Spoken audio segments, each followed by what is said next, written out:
Welcome to part 2 of our National Regiment's tour here at Antietam National Battlefield. I'm Brandon. I portray a private in the 3rd Maryland, one of the companies the National Regiment portrays. And as we go through the battlefield showing what each unit fought during their action here at Antietam, it's also important to remember that these people were real people. So this video is to bring honor and glory to their stories. I'm going to be covering the action at Burnside Bridge and at the Middle Bridge with the U.S. regulars attacking the Confederates at Cemetery Hill. So we're going to get started with our first tour stop here in just a second.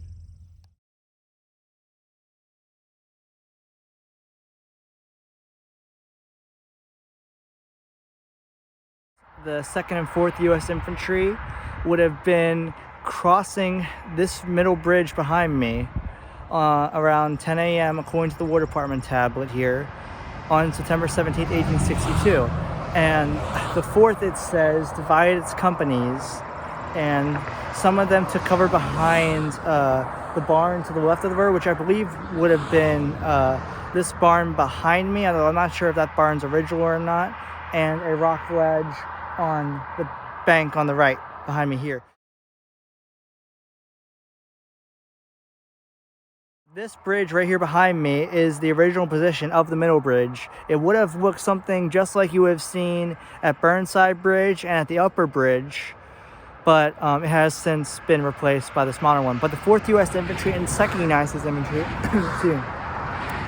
crossed this position here and advanced from the area of the newcomer house and moved down Boonesboro Pike behind me as skirmishers on both sides of the road, and eventually had the 2nd combining with the 10th U.S. Infantry and go on the side of the road that I'm at, the left side, while the 4th would continue on the right side of Boonesboro Pike when they engaged the Confederates down the road.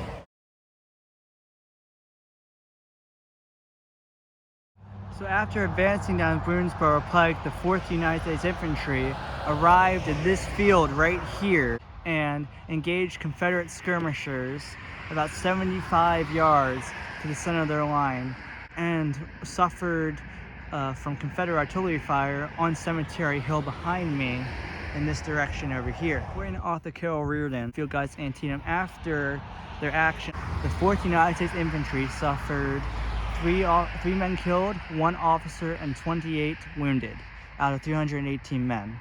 And this, combined with the action of the 2nd United States regulars over on the other side of the pike down there, really conveys how wide of an area the action here really covered.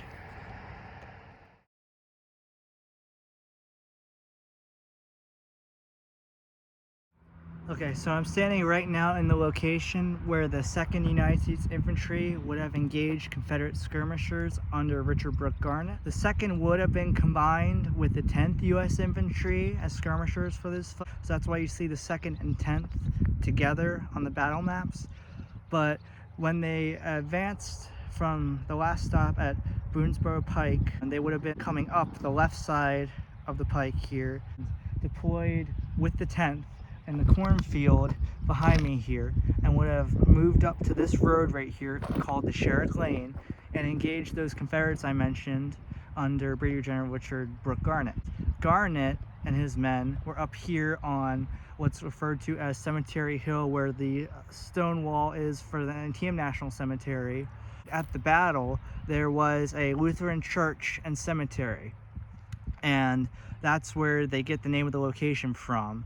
And you have Confederates all along this position here on the other side of the pike as well. That's where the 4th will engage, and the 2nd combined with the 10th is right here. The book Brigades of Antietam references the account of Sergeant Patrick Breen of Company C.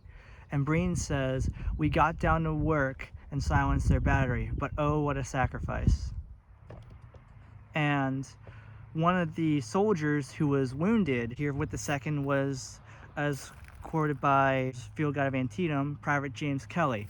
Kelly was wounded in the knee, and he would actually die of his injury a month later. He survived until late October and then died of his injuries.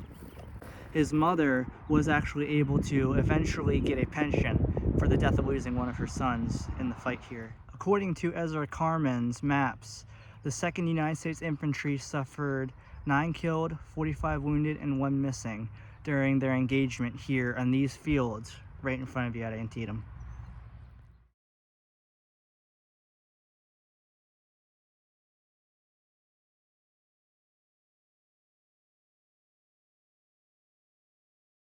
I'm here at Burnside Bridge, going to tell you guys a story of the 6th New Hampshire.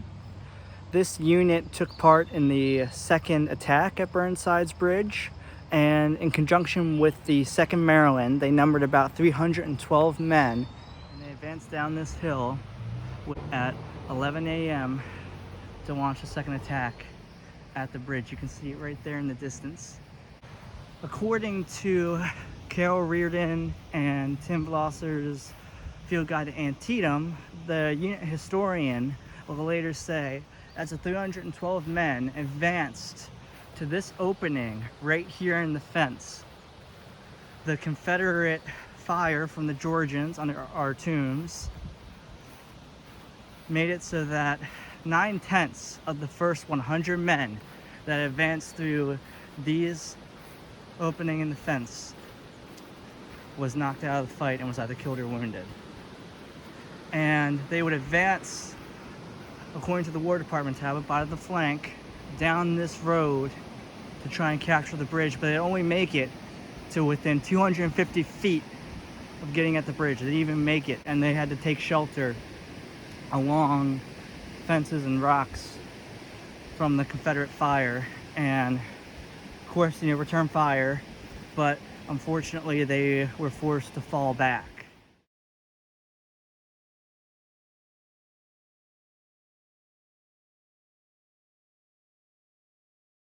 And concluding their action at the bridge here, they had 4 killed, 13 wounded, and 1 missing. And you can see the bridge right there behind me. This is about 250 feet away from the bridge, about, according to the War Department tablet, how far they reached it before they were pinned down by the Confederate forces and eventually fell back. Also for the 6th New Hampshire, even though during their charge they failed to take Burnside's Bridge, after the crossing did succeed, they were actually able to move across the bridge. They were part of Sturgis's men, so they would have been held in reserve right along the hillside here in front of me. They were one of the leftmost regiments left behind with Sturgis as part of his division, and they would have not continued in the fight for the rest of the day, but after all they went through to secure the bridge on their attempt, it's good to know that they were able to cross it and position themselves on the high ground behind the artillery supporting the final attack right on this ridge line here. If not on this hill, it probably would have been on that ridge as well.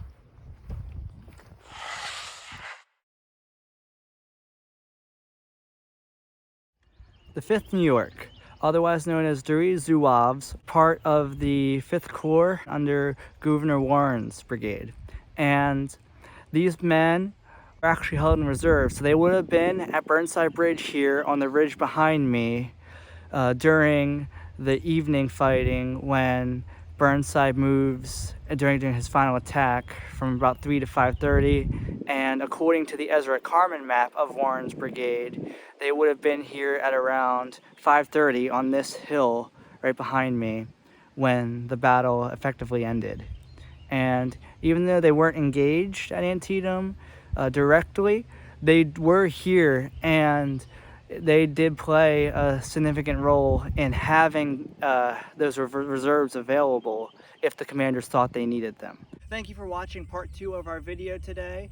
Please find the link to part 1 in the description if you haven't checked that out already. Special shout out to authors Carol Reardon and Tim Vossler, authors of Field Guide of Antietam, and Bradley Gottfried, author of Maps of Antietam and Brigades of Antietam. Without these scholars' works, you wouldn't be able to see the maps that are in the video, and also wouldn't be able to have the research needed for such an incredible production. Thank you for watching. Please check out our other videos. Please like, comment, and subscribe, and we'll see you in our next video.